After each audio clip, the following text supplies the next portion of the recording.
Welcome everyone, I'm Archit Seshadri. Thanks so much for watching World is One News. Let's get your top stories making headlines right now.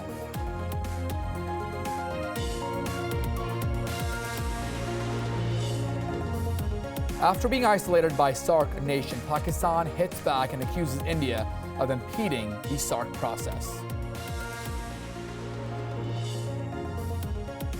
Ahead of the Indus Treaty review, India's Prime Minister, Pakistan makes a preemptive move and approaches the World Bank and the International Court of Justice with regards to the issue.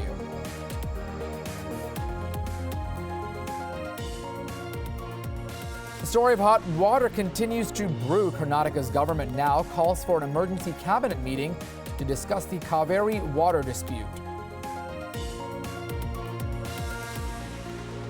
In a WION exclusive, Justice Lodha says strict action will be taken against the BCCI if they fail to implement changes submitted in a stipulated amount of time.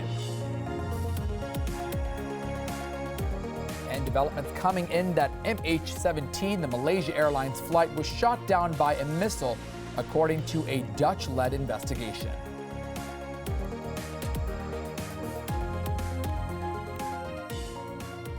Welcome everyone. Those stories in just a moment. But first, after India pulled out of the SAARC summit on Tuesday this week, Pakistan's Foreign Office has said that it came to know about New Delhi's decision through a tweet.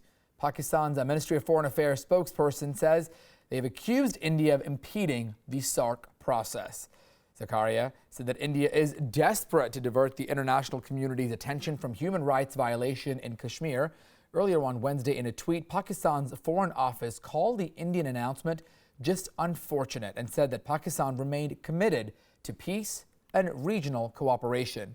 The Pakistan Foreign Office also said that the confessions by the alleged Indian spy Kulbhushan Jadhav was a proof of India's interference with Pakistan. Now, there are questions on the SAARC summit in Islamabad this November, as India and many other member countries have boycotted that meeting that was originally slated for November.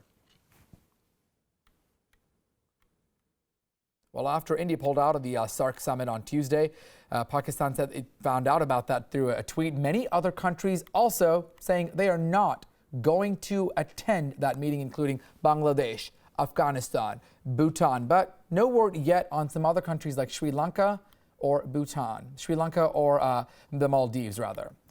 All right, now to another story. Well, it was the World Bank that brokered the Indus Waters Treaty between both countries, India and Pakistan, 56 years ago in 1960. A day after New Delhi held a meeting to review that agreement, Pakistan quickly and strategically approached the World Bank in Washington, D.C. Our correspondent, Shailaja Verma, brings you the latest.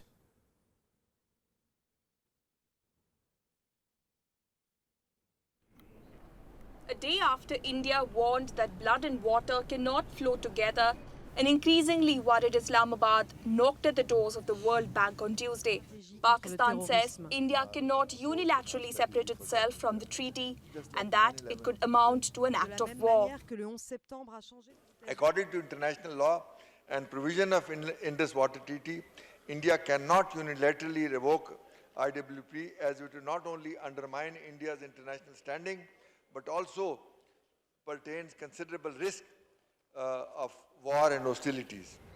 This is not the first time that Pakistan has wanted a settlement of disputes over the waters of Indus.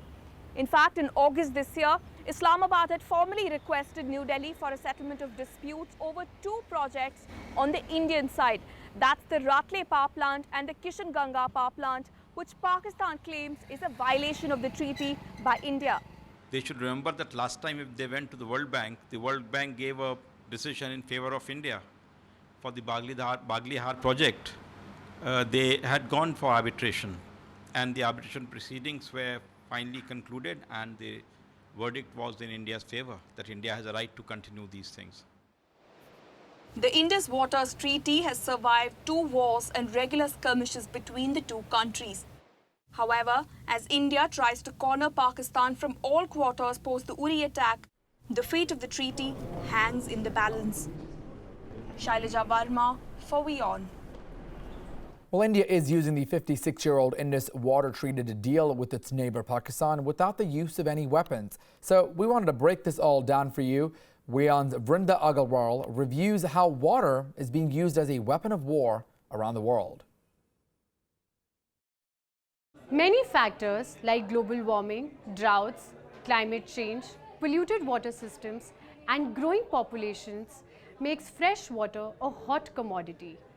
Last year, the need for water around the globe increased nearly 20%. Every hour of the day, 240 babies die from unsafe water conditions. In the years to come, the demand for fresh water will grow exponentially. So far, there are at least 367 water disputes around the world. In West Asia, Turkey, Syria and Iraq continue to fight over the Euphrates River. Syria and Iraq blame Turkey for hoarding the water and the threatening water supply. ISIS terrorists and President Bashar al-Assad's army are using water tactics to control the city of Aleppo.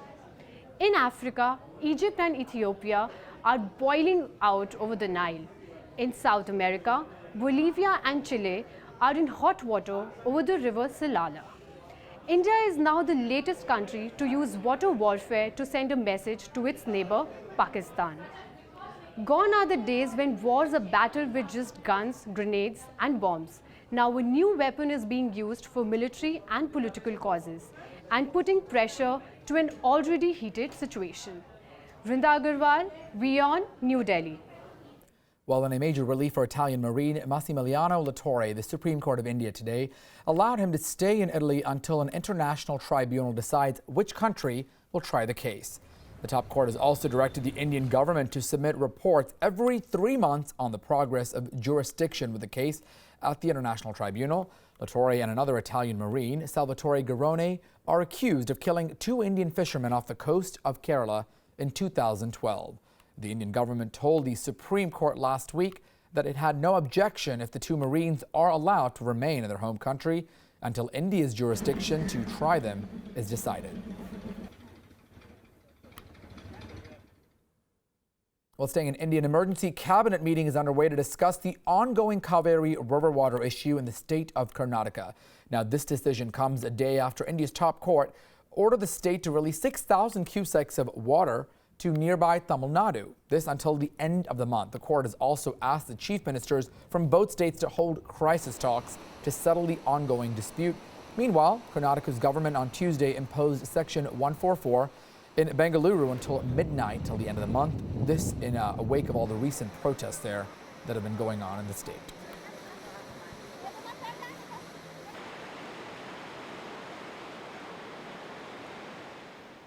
Well, the Supreme Court of India has pulled up the BCCI board for not complying with its orders to implement the Lodha Committee recommendations. Jessica Taneja explains. The Supreme Court of India on Tuesday rapped the Indian cricket body for non-compliance of the Lodha Committee recommendations. The Lodha Committee, formed to introduce reforms in the BCCI, submitted its report accusing the board of defying orders on many accounts. Judgment was pronounced on 18 July. More than 2 months are already over, and there is no sign of compliance. So, whatever we found is not in accordance with the committee's recommendations, which have been accepted by the Supreme Court, or which are in conflict. We have brought that to the notice of the Supreme Court, and we therefore prayed that the present office bearers be superseded, and in their place, a panel of administrators be appointed for carrying out the Supreme Court judgment recommendations. The Cricket Board, meanwhile, says it has no objection amending its constitution, but has sought more clarity.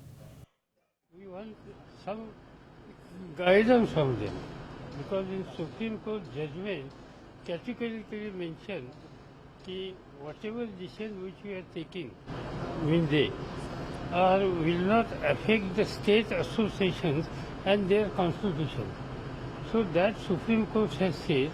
That's why we are just requested to clarify this, because if we have to call a general meeting, AGM, and make a changes in constitution, we have no objection. Some veteran cricketers have criticized the BCCI for violating the top court's orders. People think that they are above the law of the land. They feel that the Indian constitution is nothing for them. The Supreme Court is nothing for them. So I'm very happy that the Supreme Court has taken a very stern position on this, and these people have to fall in line till the 6th of October. The Supreme Court has given BCCI an October 6 deadline to explain the alleged non-compliance of panel's recommendation. And the Chief Justice of India has asked BCCI to fall in line before it's too late. Jessica Taneja for WION in New Delhi. All right, news now about the Malaysia Airlines flight MH17. A Dutch-led investigation team says that the Malaysia Airlines plane was shot down by a missile that was fired from an area held by Russian-backed rebels in Ukraine. The probe team had earlier said that the plane was brought down by a Russian-made surface-to-air missile. However, it had not said who fired that missile. The team also said it was brought down from the territory of the Russian Federation and then was subsequently returned to the Russian Federation territory after the launch. The Malaysian airliner was traveling from Amsterdam to Kuala Lumpur back in July of 2014, 2 years ago, when it crashed with nearly 300 people on board. Ukraine and many Western countries blame the Russia-backed rebels in Ukraine for that, but Russia instead accuses Ukrainian forces. The families of those passengers said that they would sue Russia and President Vladimir Putin. Op basis van het strafrechtelijk onderzoek kan worden geconcludeerd dat vlucht MH17 op 17 juli 2014 is neergeschoten door een raket uit de 9M-38-serie, afgevuurd door een Buck Taylor, en dat deze Buck Taylor afkomstig is van het grondgebied van de Russische Federatie en na lancering weer terug is gebracht naar het grondgebied van de Russische Federatie.